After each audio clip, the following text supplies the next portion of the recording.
Good afternoon ma'am. सबसे पहले तो मैं मेरी पार्टी की जानिब से आपको मुबारकबाद देता हूँ कि आपकी तरफ से ये पहला बजट पेश किया गया है और उम्मीद करता हूँ कि पिछली बार जैसे बजट पेश किए गए और जो भी इक़दाम हुए आपके दौर इक़्तिदार में इंशाअल्लाह उसमें ज़्यादा गौर करते हुए पूरी तौर से बजट इस्तेमाल करने की हम पुरजोर कोशिश करेंगे और ये भी उम्मीद करेंगे कि जैसा पिछली बार सिर्फ जो बजट सिर्फ नंबरात के ज़रिए से हमें बताया गया और अमली जामे पे जो ज़मीनी सतह पे उसको नहीं उतारा गया, जिस किस्म के वादे हमेशा किए गए कि ये हम लाएंगे और उसको हम जो अंजाम में नहीं पहुंचा सके, आपकी लीडरशिप में शायद हमें उम्मीद है आपसे, आपकी केपेबल लीडरशिप में कि ये बजट जो भी पेश हो रहा है वो ज़मीनी सतह पर उतरते हुए आवाम को इससे फ़ायदा होगा। मैं यहाँ से आपके ज़रिए से कमिश्नर साहब और एसी फाइनेंस साहब से मुखातिब होते हुए कुछ चंद सवाल आपके ज़रिए से उनके सामने रखना चाहूँगा। और मैं ये भी चाहूँगा मैडम कि मेरे साथ साथ अगर एसी फाइनेंस साहब का भी माइक अगर अवेलेबल हो तो मैं ये जानना चाहता हूँ कि जो रिवाइज बजट एस्टिमेट्स जो 2020 और 21 के हमें दिए गए हैं वो तो हमारे पास है, पर जो एक्चुअल खर्चा 2020-21 के मार्च और अप्रैल तक हुआ वो हमारे सामने नहीं दिया गया है। वो सिर्फ एसी कैनेडी साहब ने अपने हद तक रखा है। तो मैं ये चाहूँगा कि जब मैं उसके बारे में पूछूँ तो कैनेडी साहब भी साथ में जवाब दें ताकि हम ये बजट की गुफ्तगू पे सही तौर पे एक डिस्कशन कर सकें। मैडम यहाँ पे Manjit sir, what we will do is after you speak, after you finally we will get access to all the questions. That's a normal excuse that we hear in every consumer. No. Because there are like about 5 people who spoke, 5 or 7 people who spoke now, and then you were speaking. So finally, noting down the points, and we will give you an answer. Definitely. So I'll go ahead with the budget, ma'am. यहाँ पे मैं revise budget estimate पे बात करूँगा जो page number 31 से और 30 से हम स्टार्ट करेंगे। यहाँ पे मैडम जो रिवाइज बजट एस्टिमेट 2020-21 हमें दिया गया है, मैं यहाँ पे जब गौर करता हूँ और जब ज़मीनी जो मुद्दे हमारे सामने जो अवामी सतह पे आते हैं उसको गौर करता हूँ तो इसमें जो सबसे बड़ी कमी जो ये बजट में मुझे दिखती है कि proper allocation of funds for sanitation. आज हमने पूरे शहर हैदराबाद से डंपर प्लेसेस निकाल दिए और तकरीबन जहां पे भी डंपर बिन्स थे वहां पे हमने ओपन पॉइंट्स बना दिए और इसको उठाने के लिए हमें और ज्यादा वॉक कार्ट्स और ज्यादा व्हीकल्स हमको हायर करना पड़ेगा, क्योंकि पहले तो डंपर बिन्स को प्लेसेस के जरिए पहुंचा सकता, उनको तो हटा दिया गया और नए बिन्स हायर करने पड़ेंगे। और बजट में जो rent and higher charges for vehicle machineries जो इसमें दी गई है, मैं ताज्जुब करता हूँ रिवाइज बजट एस्टिमेट में 2020-21 में आप 150.00 अलॉकेट किए थे, तो अगले साल जब आपको ज्यादा मशीनरी हायर करना है, ओपन बिन्स को ज्यादा क्लियर करने हैं, आपने उसका आधा बजट अलॉकेट किया है। क्या ये सीरियसनेस है कमिश्नर साहब का सैनिटेशन की तरफ? जो बजट को जहां पे ज्यादा मशीनरी की जरूरत है वहां पे बजट को कम कर दिया गया। ये एक चीज से आपके जरिए से सवाल उनसे है जिसकी उम्मीद है कि मुझे जवाब मिलेगा। अगर हम और फिर आगे बढ़े, सैनिटेशन पे ज्यादातर कुछ इसमें अलॉकेशन या इसमें फंड्स अलॉकेट करते हुए नहीं दिखाए गए। जो लास्ट टाइम का जो बजट था उसको वैसी तरीके से आगे बढ़ाते हुए ना इसके ऊपर कुछ बात करते हुए हमारे किस तरीके से हम इम्प्रूव करेंगे। ये बात तय है मैडम कि डंपर फ्री सिटी हैदराबाद बनाने के लिए कमिश्नर साहब की जेरे निगरानी में कुछ पायलट प्रोजेक्ट स्टार्ट किए गए थे। हर एक कॉन्स्टिट्यूएंसी में या हर एक सर्कल में एक वार्ड को चुनकर उसको पहले बिन फ्री बनाने की कोशिश की गई थी। उसी में हम नाकामयाब रहे, पर मुझे ये समझने नहीं आया इतनी क्या जल्दबाजी थी जिसमें आपने पूरे शहर को बिन फ्री बनाने गया और ये शहर को बजट का अलॉकेट करते हुए एक रास्ते पे लेके गए। तो कमिश्नर साहब इसको बजट किस तरीके से अलॉकेट कर रहे हैं, किस तरीके से जो इलेक्टेड रिप्रेजेंटेटिव्स के नुमाइंदगी है उसको किस तरीके से पूरा किया जाएगा।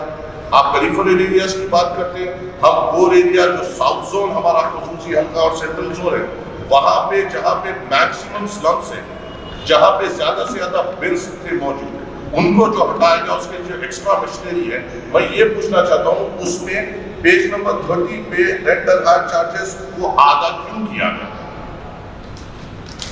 फिर आगे जब हम नेक्स्ट पेज पे जाते हैं मैडम, रिवाइज बजट एस्टिमेट पे, तो हम देखते हैं repair and maintenance of bridges, culvert and flyover.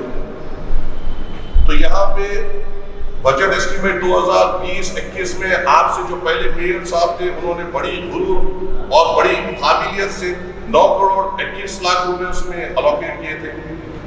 Budget estimate में उसको कट डाउन करते हुए 1.5 करोड़ की पे कर दिया गया। तो सिर्फ अगर ऐलानात करते हुए फिर बजट एस्टिमेट में उसका सिर्फ 10% करना है, तो ऐलानात क्यों? और जब उससे पहले के साल के अगर हम एक्चुअल्स देखें, एक्चुअल्स वो होते हैं मैडम जो अखराजात जीएचएमसी ने किया, तो सिर्फ हमने 1 करोड़ रुपए किए हैं। तो फिर हम बजट एस्टिमेट में 9-10 करोड़ की बात क्यों करते हैं, जब हमारी काबिलियत ही 1 करोड़ की खर्चा करने की? और नेक्स्ट ईयर में हमने उसको 4.5 करोड़ कर दिया। Repair and maintenance of underground drainage sewerage lines, 2019-20 में जीएचएमसी की काबिलियत इतनी थी कि वो पूरा महकमा लगा के सिर्फ 20 करोड़ रुपए उसमें खर्चा कर पाए। रिवाइज बजट एस्टिमेट में उसको 100 करोड़ कर दिया गया, और आने वाले साल में भी यही उम्मीद है कि 100 करोड़। मेरा यहाँ पे सवाल कैनेडी साहब से ये है, मुझे ये बताइए कि 2020 और 21 में जो अप्रैल किया उसमें एक्चुअल इसका फिगर कितना खर्चा हुआ, और मैं आपको गारंटी के साथ कहता हूं उसका आधा भी नहीं होगा। तो फिर ये बजट्स में डालने की वजह क्या है? Repair and maintenance of strong water ने 2019-20 में जो जीएचएमसी जो अपने तरफ से जो खर्चा किया वो 37.44, बजट एस्टिमेट में 68 बताया गया, अगले साल में 71। हमें इसका भी रिवाइज बजट एस्टिमेट जो 2020-21 के एक्चुअल फिगर्स है जो जीएचएमसी ने खर्चा की। मुझे ताज्जुब होता है, इतना कोविड सिचुएशन होने के बावजूद, लेबर होने के बावजूद भी क्या 68 करोड़ रुपीस आप खर्चा कर पाए? अगर नहीं कर पाए तो हमें एक्चुअल्स क्यों नहीं बताया जा रहा? आगे अगर आप उसमें अगर पेज नंबर 30 अगर आपकी बुक है मैडम, तो मेरे बात को आप रिलेट भी कर पाएंगे। Repair and maintenance of street lighting, page number 31 पे, अगले साल तो ये नहीं है, ये साल में 22 करोड़ रुपए इसमें डाला गया, एक्चुअल्स कितना खर्चा किया गया। Repair and maintenance of city level parks, revise budget estimate 10 crore रुपए डाला गया। 150 वार्ड्स के लिए repair and maintenance of city level parks को सिर्फ 10 करोड़ रुपए। मुबारकबाद देता हूं मैं आपके जरिए से कमिश्नर साहब को, उनके कमिटमेंट के लिए कि वो यकीन रखते हैं कि 10 करोड़ रुपए में वो शहर हैदराबाद के तमाम सिटी लेवल पार्क्स को डेवलप कर सके। ऐसे काबिल और ज़हनी ऑफिसर्स की बेशक हमें जरूरत है। Repair and maintenance of colony level parks, 18 crore रुपए 150 वार्ड को रखे गए हैं। 150 वार्ड के अगर 18 करोड़ को अगर 150 वार्ड में डिवाइड किया जाएगा मैडम, तो हर वार्ड में आप खुद जानते हैं, शायद आपके वार्ड में मेरे हिसाब से जो आपका डिवीजन है 5 से 10 पार्क्स है, क्या 15 करोड़ रुपए में आपके पार्क्स को छोड़कर क्या दूसरे पूरे 150 कॉर्पोरेटर्स के साथ इंसाफ किया जा सकता है? ये सवाल कमिश्नर आपके जरिए कमिश्नर साहब से है। आगे जाके अगर हम देखते हैं तो हमेशा ये काबिलियत की बात होती है, मेंटेनेंस ऑफ हेरिटेज स्ट्रक्चर 2019-20 में 1 पैसा खर्चा नहीं किया गया, और अब डाला गया है सिर्फ 29 लाख रुपीस, नहीं 29.29। Repair of maintenance of heavy vehicles, ये कभी नहीं बदलता। जो महकमे के गाड़ियों का जो मेंटेनेंस है वो हमेशा उतना ही रहता है। सिटी लेवल पार्क्स नीचे आ जा सकते हैं, सैनिटेशन का खर्चा नीचे आ जा सकता है, सैनिटेशन के लिए हायर करने की मशीनरी का पैसा आधा हो सकता है, मगर repair and maintenance of heavy vehicles जो महकमे के वो हमेशा उतने रहेंगे। रिपेयर एंड मेंटेनेंस ऑफ जो भी ऑफिस के जो अखराजात है वो हमेशा उतने ही रहेंगे। ये आवाम से बढ़ के हैं क्योंकि इनको हमेशा पैसे अलॉट किए जाते हैं, मगर जो जमीनी सतह पे जो जरूरत है उसको अलॉट नहीं किए जाते। इसके जरिए से आपसे कमिश्नर साहब से सवाल करता हूँ। अगर हम नेक्स्ट पेज पे जाए मैडम, तो यहाँ पे करीनी साहब भी काबिल इंसान है, कमिश्नर साहब तो उनके जेरे निगरां है। Maintenance of garbage dumping yards transfer station slash dumper beans. आपके जरिए से याद दिलाना चाहता हूं कमिश्नर साहब को कि उन्होंने ही डंपर फ्री हैदराबाद का अनाउंस किया है, फिर ये स्लैश डंपर बिन डाल के क्यों लिखा जा रहा है? जब आप कुछ अमल करते हैं तो उसको किताब में भी उतारा जाए। क्या उसके वास्ते एक अलग बजट अलॉकेट है क्या अभी भी उम्मीद है कि आप डंपर बिन्स को वापस लाएंगे? आप उसमें भी देख लीजिए, maintenance of garbage dumper station actuals 2019 के 13.49, रिवाइज बजट एस्टिमेट 15.00। आपके जरिए से सवाल ये है इसकी एक्चुअल कितना खर्चा हुआ लास्ट अप्रैल तक, और इसको बढ़ा के रख दिया गया 25.70। मैडम आप इसको अगर गौर करें तो ये सेम वैसी होगा। आज 25.70 रखा जाएगा, बीच में रिवाइज बजट एस्टिमेट आएगा, फिर इसको भी 10 करोड़ रुपए कम किया जाएगा, जिसमें जैसा आपको दिखाई जा रहा है बजट एस्टिमेट 2020-21 में 21.94 था, उसको कम करके 15 करोड़ किया गया। तो ये सिर्फ नंबरात का खेल है मैडम।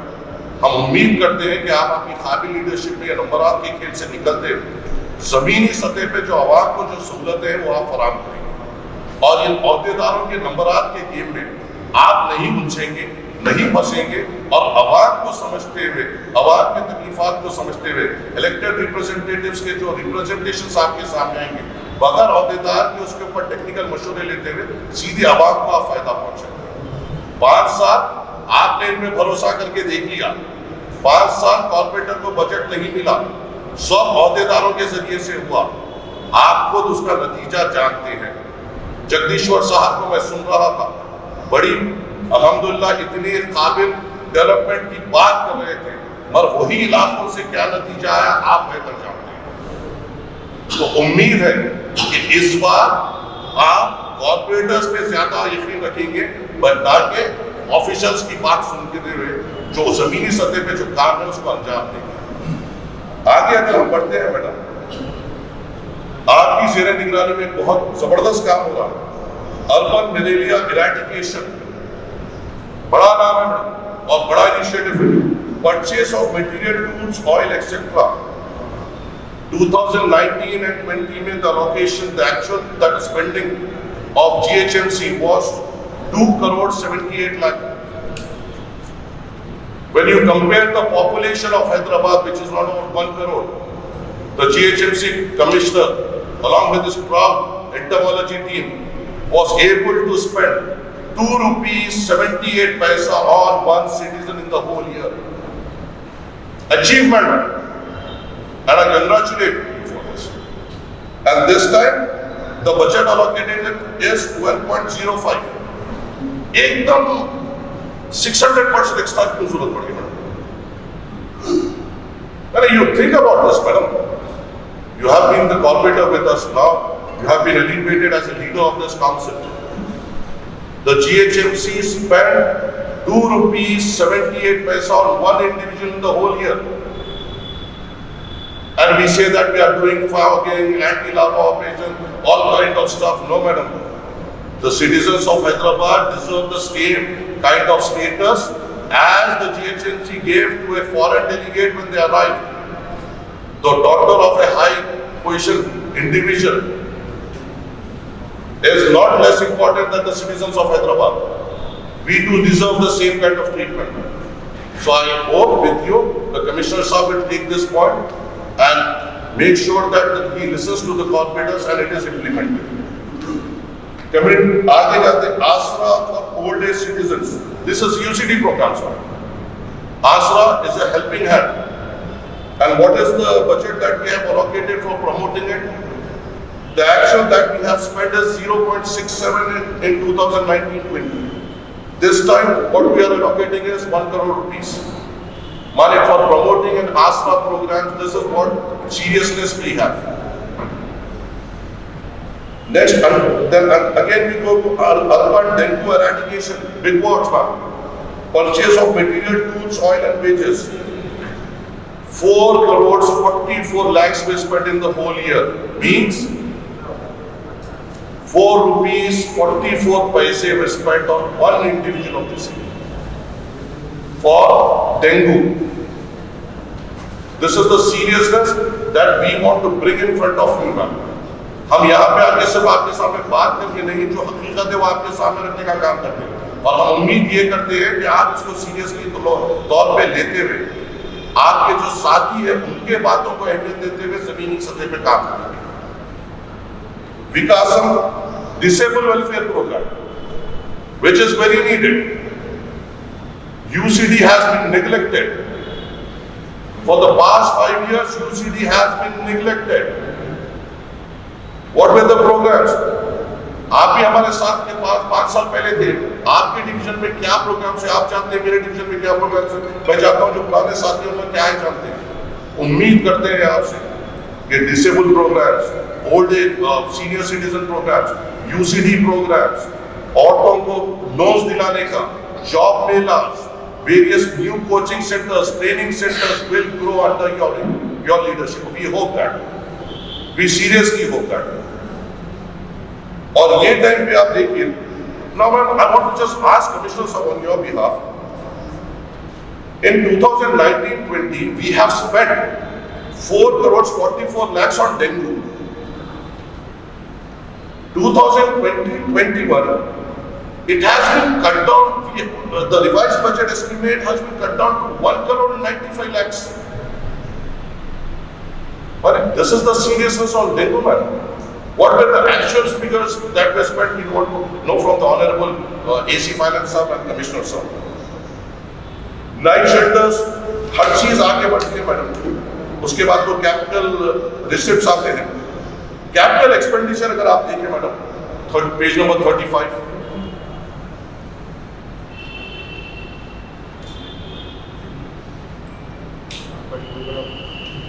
पेज नंबर 35 में कंस्ट्रक्शन जो कैपिटल एक्सपेंडिचर में फिर हमें construction of improvement of city level parks आता है। Budget estimate for 2020-21 was 10 crore rupees. ऐसा क्या हो गया जो रिवाइज बजट एस्टिमेट 278.25 करोड़ हो गया उसमें?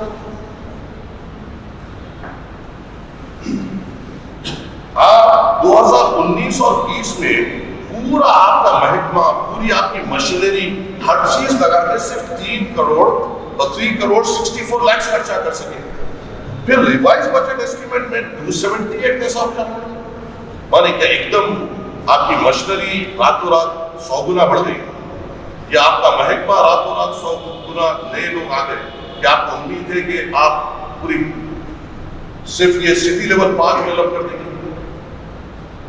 Construction of improvement of colony level parks, actuals 8.58, revised budget estimate 258.25. Madam figures में मत जाइए, आप सिर्फ बड़े बड़े फिगर्स इससे पहले के लोगों से भी इन्होंने अनाउंस करा दिए,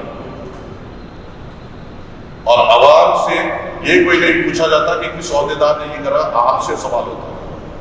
तो उम्मीद है हमारे बातों को आप सीरियस लेंगे, और ये जो फैक्ट्स हम आपके सामने रखते हैं उसको आप सीरियसली तौर पे लेते हैं, औहदेदारों को साथ देते हुए, मतलब अपने कॉर्पोरेटर्स को अपने साथी समझते हुए आप आगे बढ़ते हैं।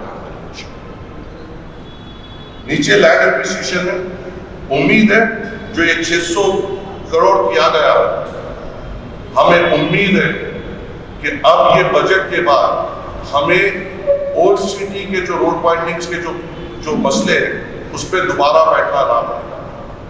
हमें उम्मीद है कमिश्नर साहब से कि 600 करोड़ रुपए सही तौर पे और जल्द से जल्द यूटिलाइज होते हुए जो ओल्ड सिटी के जितने भी पेंडिंग रोड वाइडनिंग वर्क्स है उसको इमीडिएट मुकम्मल किया जाएगा।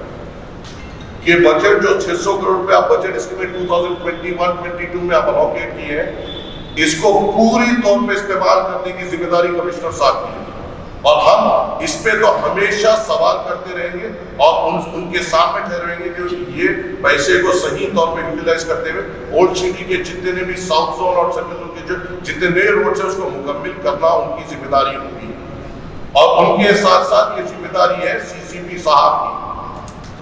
नहीं तो ये बजट को लेते हुए हर काउंसिल से सवाल किया जाएगा, और हम उम्मीद करते हैं आने वाली काउंसिल तक वो हमको इसके ऊपर एक बेहतर नतीजा देंगे।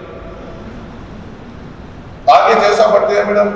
बड़े मसले हर मुद्दे पे अगर बात करते जाओ तो शायद कमिश्नर साहब भी बेचैन हो जाए, आप भी बेचैन हो जाए, बहुत मवाल हो जाएगा। मगर आप ये देखिए, मजे की बात तो ये है, रेजिंग ऑफ नर्सरीज को आप 12 करोड़ देते हैं, हेरिटेज को आप 0.29 देते हैं, और डंपर बिल्स को आप आधा और हेवी मशीनरीज को आप आधा कर देते हैं। पब्लिक लाइब्रेरीज एंड यूरिनल्स को जो 2019-20 में सिर्फ 0.92 खर्चा कर सकी जीएचएमसी, रिवाइज बजट एस्टीमेट में 37.50 करोड़ रखे हैं। कहाँ लगाएंगे सर ये? वही फुटपाथों पे, वही जहां पे गरीब आवाम चलती है। अगर कोई गरीब बंदा फुटपाथ पे कहीं कोई छोटा सा डब्बा लगा देता है तो आपका पूरा महकमा बुलडोजरों के साथ आके तोड़ता है। सबसे बड़े इंक्रोचर्स तो आप लोग हैं जो इन फुटपाथों पे बड़े बड़े लाइब्रेरीज बना रहे हैं जो यूज में तक नहीं आ रहे।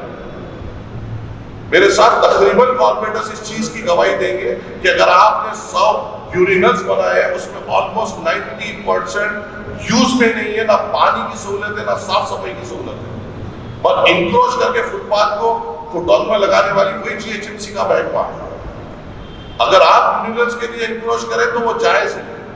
अगर एक गरीब कोई छोटा सा डब्बा कहीं कोने में लगाता है तो आपके महकमे के पूरे अहदेदार आके उसको तोड़ना शुरू करते हैं। सबसे पहले तो ईवीडी में आता है और ब्रश में आता है, 4 गाड़ियों के साथ आता है। यहां पे भी चाहिए, इनका भी हाल देखिए, क्या सिर्फ गरीब ही निशाने पे होगा? इन चीजें उम्मीद करता हूं, इन चीजों से उम्मीद करता हूं मैडम कि आप इन चीजों को सीरियसली तौर पे लेंगे और जो हमने सवाल उठाए वो आप कमिश्नर साहब से हमारे जवाब दिलाएंगे। और हम ये उम्मीद करते हैं मैडम कि आपकी लीडरशिप में आप अहदेदारों से काम करेंगे, ना कि ऐसा होगा कि आप से वो काम कराएं। हम ये उम्मीद करते हैं क्योंकि तो आपकी भी शिकायत पिछले 5 साल यही थी, हमारी भी यही थी। अब देखते हैं आपके जेर निगरानी क्या होता है। मैं बस इन्हीं चंद गुजारिशात आपका शुक्रगुजार हूँ कि आपने मौका दिया हमें बात करने का।